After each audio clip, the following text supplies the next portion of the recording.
আসসালামু আলাইকুম। আচারি কথানের পক্ষ থেকে আপনাদের সবাইকে স্বাগতম। আজকে আমি আপনাদের সঙ্গে পটলের একটা স্পেশাল ভাজি রেসিপি শেয়ার করব। আমরা তো সবাই পটল ভাজি খেয়ে থাকি, কিন্তু আজকের আমার এই পটল ভাজিটা হবে একটু অন্যরকম। এজন্য আমি কয়েকটা পটল নিয়ে নিয়েছি। এই পটলগুলোকে এখন সুন্দর করে ছোটো ছোটো পিস করে কেটে নেব। আমি পটলগুলোকে এভাবে ছোটো ছোটো পিস করে কেটে নিয়েছি। পেঁয়াজ কুচি নিয়েছি, কয়েকটা কাঁচামরিচ ফালিয়ে নিয়েছি, সামান্য পরিমাণ হলুদ গুঁড়ো নিয়েছি। এখন আমি চুলায় একটি প্যান বসিয়ে দিব।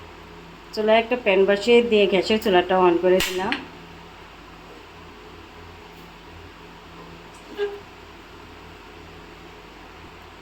আমার প্যানটা গরম হয়ে গেছে, এর জন্য এখন আমি পরিমাণ মতো রান্নার তেল দিয়ে দিব।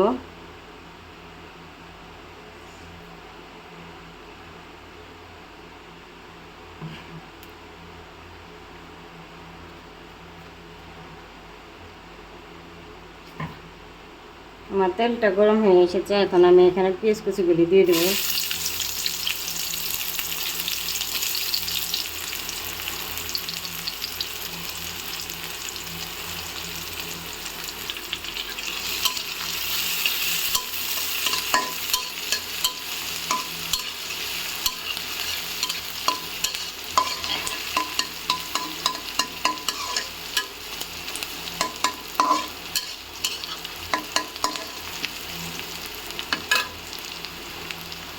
এরপর যে আমি কাঁচামরিচ ফালিগুলি দিয়ে দিব।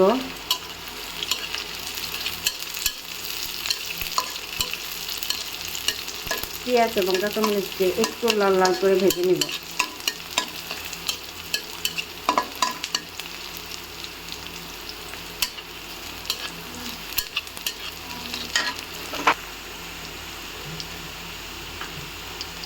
পরিমাণ মতো লবণ দিয়ে দিব এবং হলুদ গুঁড়ো দিয়ে দিব। হলুদ গুঁড়ো দিয়ে সবগুলোকে একটু নেড়ে ছেড়ে পটলগুলো এখানে দিয়ে দেব।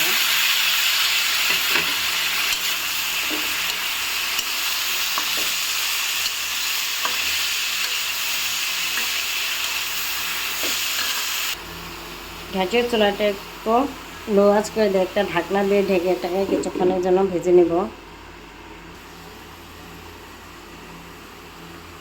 মাঝে মাঝে ঢাকনা দেওয়া একটু নেড়ে ছেড়ে দেব।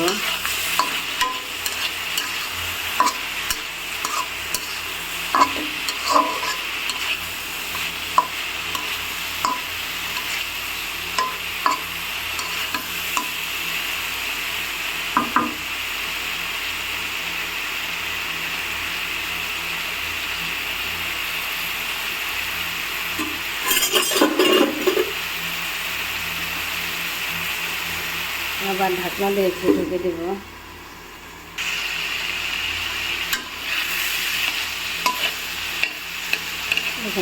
পটলগুলো প্রায় হাফ কেজি হয়ে গেছে। এরপর যে চারপাশে একটু পটলটাকে ছেড়ে মাঝখানে একটু কালো জিরে দিয়ে দেব।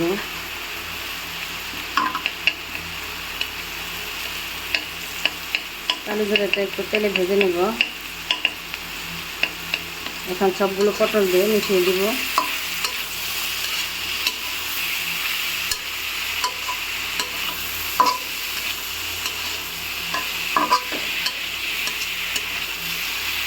এখানে আমার পটলটা হাফ সিদ্ধ হয়ে গেছে।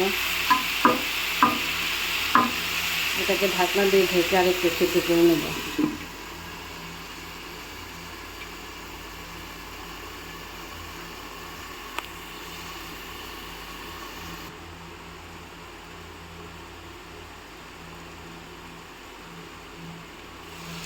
ঢাকনাটা উঠে আর একটু নেড়ে দিব।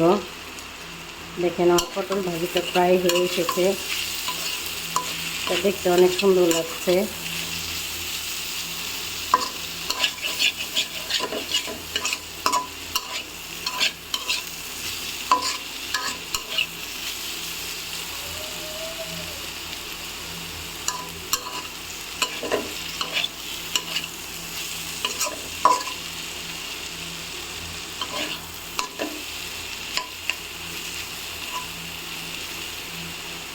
দেখেন পটলটা সিদ্ধ হয়ে গেছে।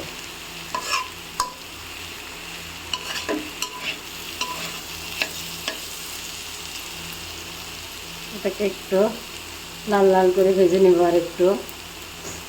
আর একটু ঢাকনা দিয়ে ঢেকে দেব। 3 মিনিটের মতো ঢাকনা দিয়ে ঢেকে এটাকে একটু ভেজে নেব। ফিরে আসলাম 3 মিনিট পর।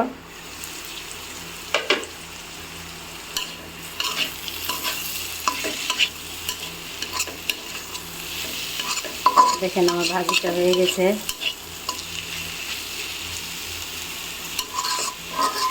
এই পর্যায়ে আমি গ্যাসের চুলাটাকে অফ করে ভাজিটাকে নামিয়ে নেব। দেখেন হয়ে গেল আমার স্পেশাল পটল ভাজি। আপনার এটা বাসায় হলে একবার হলেও সবাই খেয়ে দেখবেন। আমার রেসিপিটি ফলো করে আমার ভিডিওটি ভালো লাগলে লাইক ও সাবস্ক্রাইব করে নেবেন। আল্লাহ হাফেজ।